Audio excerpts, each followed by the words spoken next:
Former tennis champ Sue is one of the nation's best-loved TV sports presenters, and Wimbledon would not be the same without her. She is once again fronting the BBC's Wimbledon coverage this year, including today's shock departure for Roger Federer in the quarter-final. She has an impressive career. From reaching world number 3 and a Grand Slam title under her belt, she went on to present Wimbledon from 1994. After being axed from A Question of Sport, which she has hosted since 1997, this gig will likely mean even more to her. However, Sue is also indirectly responsible for the royal marriage of Edward and Sophie, after having to withdraw from an event.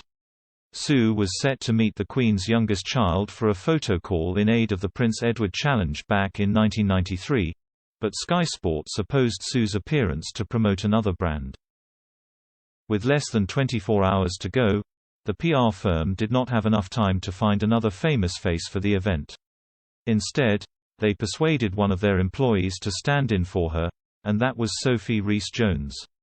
Ingrid Seward spoke to Sophie's former PR boss Malcolm McLaurin for her book, Prince Edward, who revealed the chance encounter. She wrote, "It was not Sophie Rhys-Jones. Prince Edward was supposed to meet that morning at Queen's Tennis Club in London.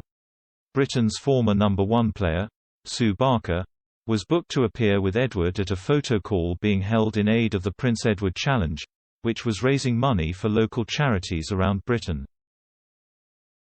With less than 24 hours to go, McLaurin did not have enough time to find a celebrity replacement for Barker. Driven by necessity, he press-ganged one of his own employees into coming along to be photographed with Edward, in Barker's stead. The girl he chose was Sophie Rhys-Jones. Thus, in effect it was Rupert Murdoch, the Australian-born media tycoon who owns Sky and is so distrusted by the royal family, who inadvertently brought about the meeting between Prince Edward and the woman who was to play such an important part of his life. She added that Edward, surreptitiously, asked for Sophie's phone number that day, and the rest is royal history. Within just a few weeks, they were virtually living together. That the Queen allowed this showed a huge change in her attitude and approach. By contrast, both Princess Diana and Sarah Ferguson did not move into the palace until they were formally engaged. Even then, they were living at the other end of the principal floor so that appearance could be maintained. These strict rules were thrown to the side for Sophie, who was free to stay with Edward wherever and whenever she wanted to.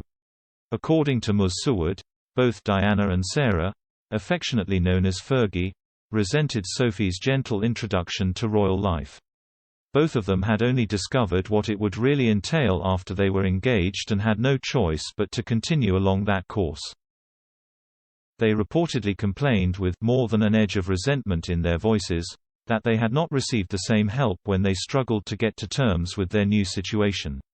Sophie and Edward dated for around 6 years before getting engaged and finally tied the knot in 1999. They went on to have 2 children, Lady Louise Windsor, 17, and James, Viscount Severn, 13. Their marriage has already outlasted all Edward's siblings' marriage, perhaps in part due to the gentle beginning.